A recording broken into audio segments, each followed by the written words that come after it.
A tax freight train is bearing down on your retirement. To protect yourself, you'll have to harness the power of zero.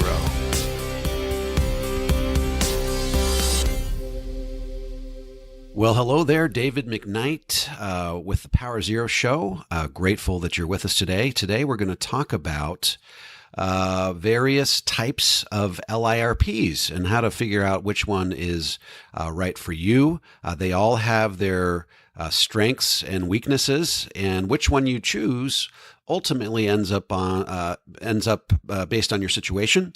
And today we're going to sort of assess the strengths and weaknesses of each one of those and what circumstances they might fit best for you. By the way, you can find out more about me at davidmcknight.com.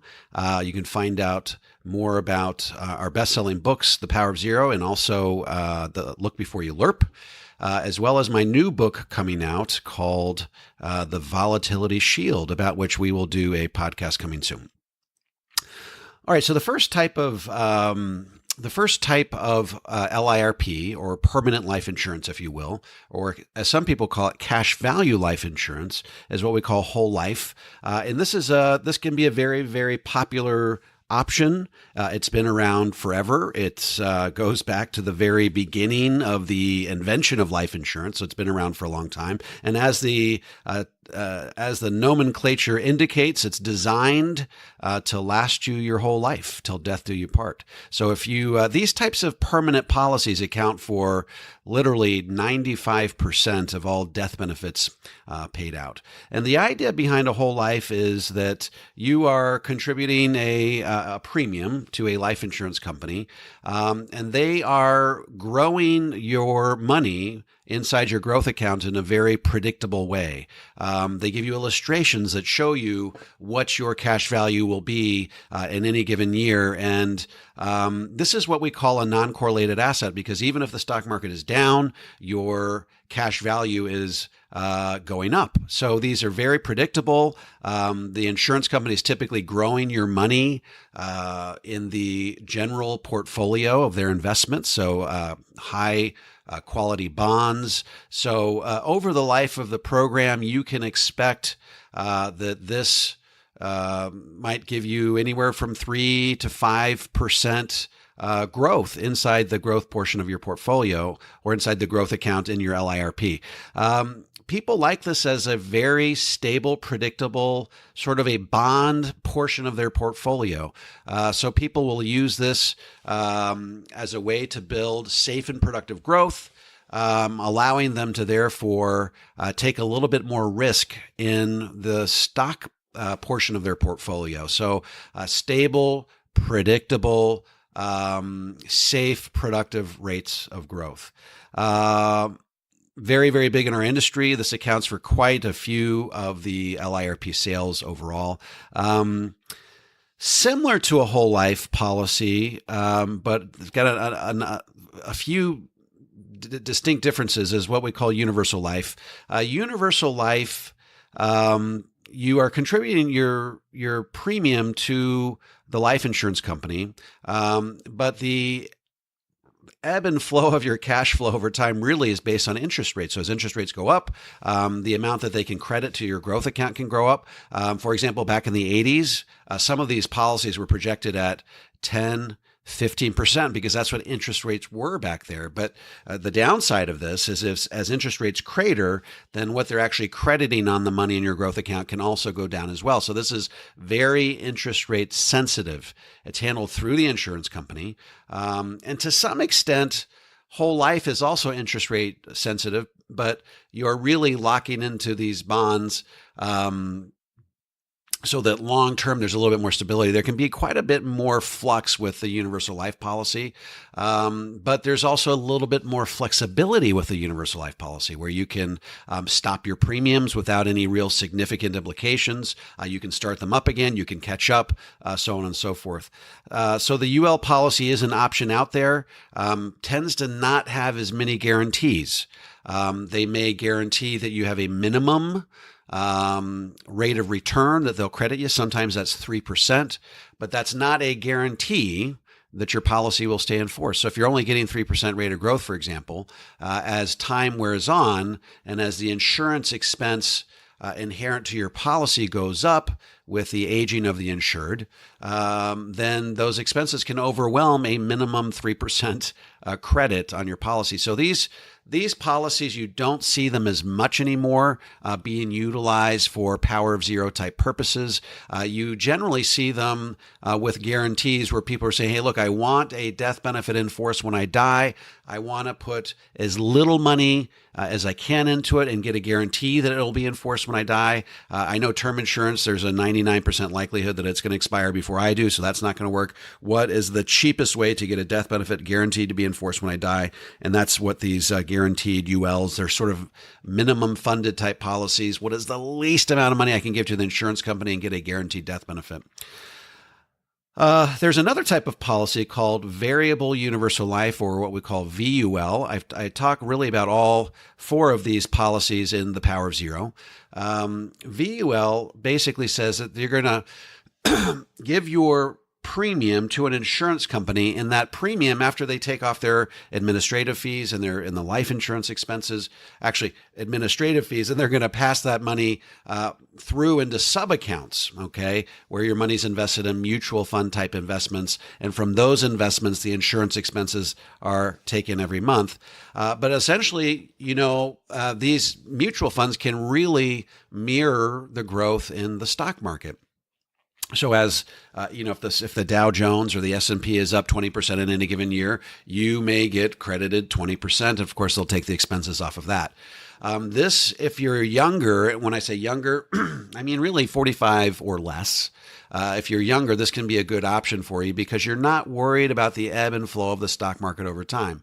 Where does this strategy become worrisome? Why have the sales of variable universal life really trail off since 2008? Well, part of the problem is that when you get older, as the expenses internal to the policy go up, if you have a down year in the stock market, let's say your stock market, your sub-accounts have gone down 30%. Well, not only has it gone down 30%, but you also have the increased expenses of being older that are also coming out of your bucket. Okay, so you just lost 30%. And actually how these policies work is as your cash value goes down, the amount of life insurance that you have to pay for actually goes up. And if you look at my book, Look Before You LIRP, I explain the relationship between cash value and life insurance. I'll give you a little example. The amount of cash value plus the amount of life insurance you're paying for in any given year equals your death benefit. So for example, if you have a $500,000 death benefit, and this is what we call option A or option one. It's one way to configure the policy. So if you have $250,000 of cash value, your death benefit is $500,000, then the amount of life insurance you're paying for that year is actually $250,000. As your cash value goes up to $350,000, then you're paying for $150,000 of life insurance for a total death benefit of $500,000. Well, let's say you've got $250,000 of cash value. The market goes down by 30%. So now you've got, I don't know what's that, $150,000 of cash value now. Well, guess what? You're at a later phase of your life. Insurance expenses are more. So you just went from paying for $250,000 of life insurance to $350,000 of life insurance. Well, guess what? If you're now paying for $350,000 of life insurance as a 55 or 60-year-old, what happened to the expenses coming out of your bucket? What happened to those drops? They're now quite a bit bigger, which causes your cash value to go down even more. And what happens when your cash value goes down even more? Then the amount of life insurance you're paying for goes up, causing the drops to get bigger, causing your cash value to go down anymore. So go down even more. So you can get to a point where your VUL, your variable universal life, if you have one or two of these down years in a row during the later years of the policy, it can go into a death spiral from which it never recovers. And if you don't have at least $1 in your cash value at the date of death, then all of the tax-free growth that you experience all along the way becomes taxable to you all in the same year. So that's one of the big bugaboos with variable universal life. That's one of the reasons why people aren't using it as much anymore, because of that potential death spiral that can come into play in your later years. One of the ways that the industry has mitigated that threat, that Achilles heel, if you will, is they've come out with a product called Indexed Universal Life.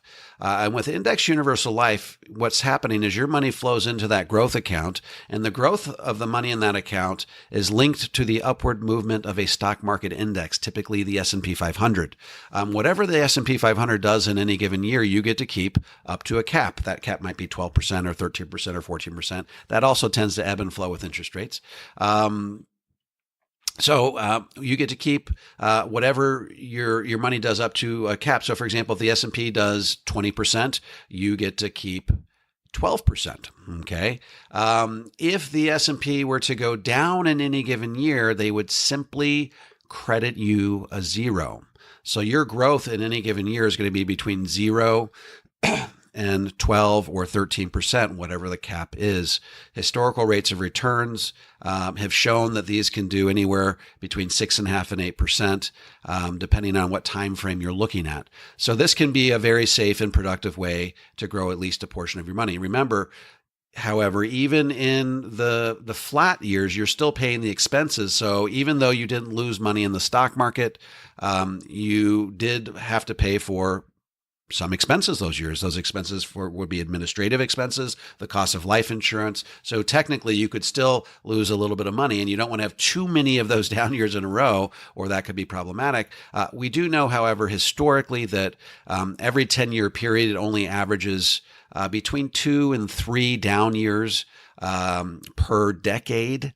So historically, these types of policies acquit themselves pretty well. So the IUL has grown in popularity because you don't fall into that trap that you fall into with the VUL, where if the stock market goes down in any given year, all of a sudden you're paying for more death benefits or sort of more life insurance in any given year, and then go into that death spiral from which it's very hard to pull out of. So the IUL has grown in popularity. The other reason why the IUL can be attractive is because you can get stock market-like returns without the risk. So, for example, if you're taking money out of an IRA or 401k where you're accustomed to getting 6.5%, and you're putting it into a life insurance retirement plan that's also growing at 6.5%, you're not losing any rate of return there. You're getting similar rates of return. Now, I did mention earlier with whole life, you are getting lower rates of return. But like I said, a lot of people are just using this as the bond portion of their portfolio, and they're taking a little bit more risk in their stock portfolio to compensate. And I'll tell you what, if you can get between 3 and 5% consistently over time without taking any more risk than what you're accustomed to taking in your savings account with that whole life policy, very safe and productive way to grow at least a portion of your money. With the IUL, you can nudge that up a little bit, getting anywhere between 4 to 6%. Net of any fees over time. And if you can get 4 to 6% net of fees over time in a portion of your portfolio, it's very, very safe, very, very productive way to grow at least a portion of your money. And of course, with all of these policies, you need to fund them correctly. You need to buy as little death benefit as the IRS requires of you, stuff as much money into it as the IRS allows in an attempt to mimic all of the tax-free benefits of the Roth IRA without any of the limitations of the Roth IRA. And the analogy I use in the book is that of an ATM. If the ATM is going to charge you $3 every time you take money out, then when you take money out, you want to take out as much as you can. You want to take up to the max. What's the max? I don't know, $300. So $3 as a percentage of $300 is only 1%. If instead of taking out $300, you only took out $20, then $3 as a percentage of $20 is a much higher percentage. So proportionately, you're paying a much higher fee. Life insurance works the same way. Okay. The fees that they charge you are generally going to be the same no matter how much money you put into it. So if you put in $100, your fees are going to be X. If you put in $200, your fee is going to be X. That's generally how it works. So if your fees are relatively static in a given year, you want to put in as much money as you possibly can so that the fees as a percentage of the overall contribution and of your overall bucket remain as small as possible. All of these policies will acquit themselves pretty well when they're funded in these types of ways. When they're not funded, when they're minimally funded or funded sort of at the middle ground, not funded aggressively. They're funded just enough to give you some death benefit. That's not the way to use these programs in the power of zero universe, in the power of zero paradigm. You want to get as little death benefit as the IRS requires if you stuff as much money into it as the IRS allows. Of course, all the while trying to mimic those tax-free benefits of the Roth IRA. So those are the four types of LIRPs. Which one is best for you ultimately depends on your situation. So talk to the person that gave you the Power of Zero book to find out which one might ultimately suit you the best. Of course, if you found us on Amazon and you want more information, you can certainly go to davidmcknight.com. Thank you for being on the podcast today. Of course, please subscribe so that every time we have a new version or episode of our show, then you will be apprised via email that has happened. So again, davidmcknight.com. Thank you for being with us today, and we will see you next week.